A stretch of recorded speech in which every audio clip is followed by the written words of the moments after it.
Everybody, welcome back to our channel. ఈరోజు వీడియోలో మనం మన డైలీ లైఫ్లో యూజ్ చేసే కొన్ని వర్డ్స్ అండ్ సెంటెన్సెస్ని ఇంగ్లీష్లో ఏ విధంగా చెప్పాలో ఈ వీడియోలో తెలుసుకుందాం. మీరైతే ఈ వీడియోని స్కిప్ చేయకుండా ఎండ్ వరకు చూడడానికి ప్రయత్నించండి. నా వీడియో కనుక మీకు నచ్చినట్లయితే లైక్ చేయండి, షేర్ చేయండి. అలాగే మరిన్ని ఇంట్రెస్టింగ్ వీడియోస్ కోసం నా ఛానల్ని మీరు సబ్స్క్రైబ్ చేయండి. ఇప్పుడైతే మనం టాపిక్లోకి వెళ్ళిపోదామా? Let's get in to the topic. First one is ఇలా జరుగుతుందని నాకు తెలియదు. ఇలా జరుగుతుందని నాకు తెలియదు. జనరల్గా ఇలా అంటూ ఉంటారు కదా. సో దీన్ని మనం ఇంగ్లీష్లో I didn't know it would happen like this. I didn't know అంటే నాకు తెలియదు. It would happen like this అంటే ఇలా జరుగుతుందని నాకు తెలియదు అని. నెక్స్ట్ వన్ ఈస్ నాకు నీ వల్లే ఆలస్యమైంది అంటే నాకు నీ వల్లే లేట్ అయింది అని. సో దీన్ని మనం ఇంగ్లీష్లో I got late because of you. I got late అంటే ఆలస్యం అయ్యింది. బికాస్ ఆఫ్ యూ అంటే నీ వల్లే నాకు ఆలస్యమైంది అని. నెక్స్ట్ వన్ ఈస్ నువ్వు ఎందుకు అరుస్తున్నావు అంటే ఎందుకు నువ్వు అరుస్తున్నావు అని ఇలా అంటుంటారు కదా. సో దీన్ని మనం ఇంగ్లీష్లో why are you shouting. Why are you shouting అంటే నువ్వు ఎందుకు అరుస్తున్నావు. నెక్స్ట్ వన్ ఈస్ నేను ఎవరికి సహాయం చేయలేను అంటే నేను ఎవరికి కూడా సహాయం చేయలేను అని. సో దీన్ని మనం ఇంగ్లీష్లో I can't help any one.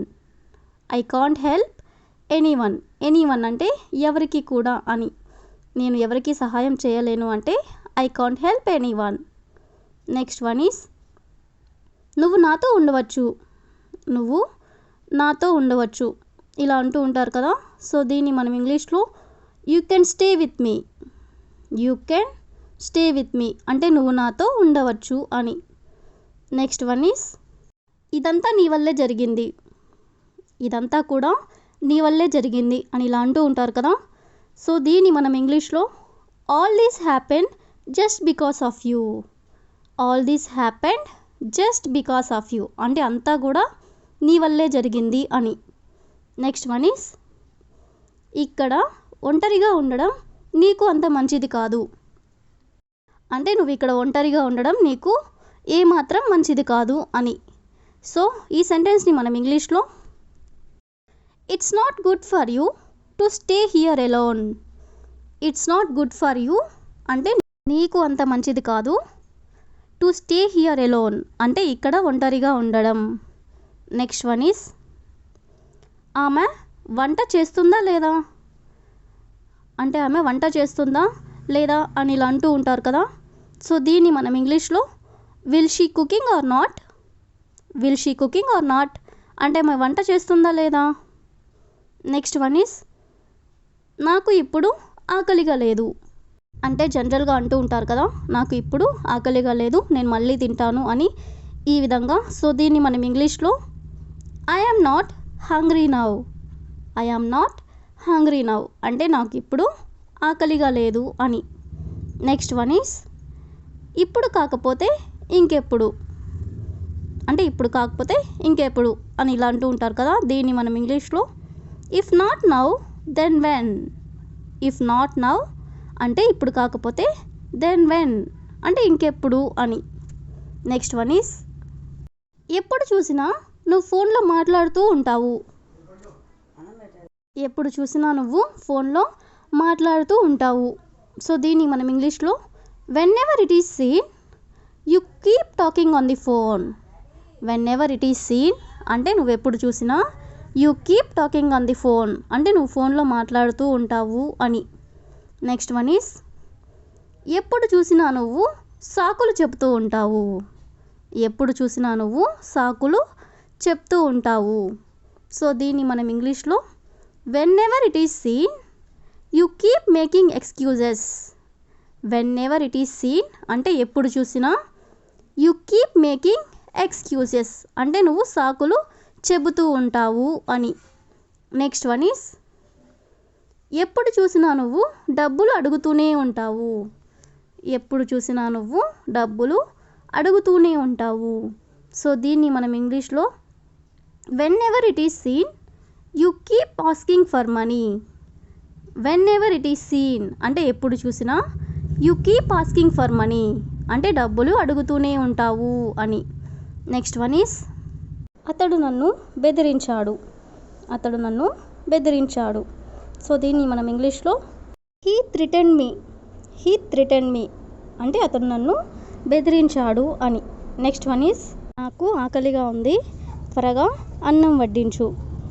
నాకు ఆకలిగా ఉంది, త్వరగా అన్నం వడ్డించు. సో దీన్ని మనం ఇంగ్లీష్లో I am hungry, serve the rice quickly. I am hungry అంటే నాకు ఆకలిగా ఉంది, సర్వ్ ద రైస్ క్విక్లీ అంటే త్వరగా అన్నం వడ్డించు అని. నెక్స్ట్ వన్ ఈస్ ప్రతిదీ జరగడానికి ఒక కారణం ఉంటుందని నేను నమ్ముతాను. ప్రతిదీ జరగడానికి ఒక కారణం ఉంటుందని నేను నమ్ముతాను. సో దీన్ని మనం ఇంగ్లీష్లో I believe there is a reason for everything that happens. I believe అంటే నేను నమ్ముతాను, there is a reason for everything that happens అంటే ప్రతిదీ జరగడానికి ఒక కారణం ఉంటుందని. నెక్స్ట్ వన్ ఈస్ పారిపోవడానికి ప్రయత్నించడం వ్యర్థం. పారిపోవడానికి ప్రయత్నించడం వ్యర్థం. సో దీన్ని మనం ఇంగ్లీష్లో it's useless to try to run away. It's useless to try to run away. Useless అంటే వ్యర్థం అని. పారిపోవడానికి ప్రయత్నించడం వ్యర్థం అంటే it's useless to try to run away. Next one is అతడు ఎలా పారిపోయాడు. అతడు ఎలా పారిపోయాడు. సో దీన్ని మనం ఇంగ్లీష్లో how did he run away. How did he run away అంటే అతను ఎలా పారిపోయాడు అని. నెక్స్ట్ వన్ ఈస్ నువ్వు ఎందుకు అతన్ని పారిపోనిచ్చావు. నువ్వు ఎందుకు అతన్ని పారిపోనిచ్చావు. సో దీన్ని మనం ఇంగ్లీష్లో why did you let him run away. Why did you let him run away అంటే ఎందుకు అతన్ని నువ్వు పారిపోనిచ్చావు అని. నెక్స్ట్ వన్ ఈస్ అతడు నీ నుండి ఏం తీసుకున్నాడు. అతడు నీ నుండి ఏం తీసుకున్నాడు. సో దీన్ని మనం ఇంగ్లీష్లో what did he take from you. What did he take from you అంటే అతను నీ నుండి ఏం తీసుకున్నాడు అని. నెక్స్ట్ వన్ ఈస్ నాకు టీ తాగడం ఇష్టం ఉండదు. నాకు టీ తాగడం ఇష్టం ఉండదు. సో దీన్ని మనం ఇంగ్లీష్లో I don't like to have tea. I don't like to have tea అంటే నాకు టీ తాగడం ఇష్టం ఉండదు అని. That's all for today. I will ask you question for you. కారణం లేకుండా ఏది జరగదు. కారణం లేకుండా ఏది జరగదు. If you know this one in English, please comment in the comment section. Thank you for watching.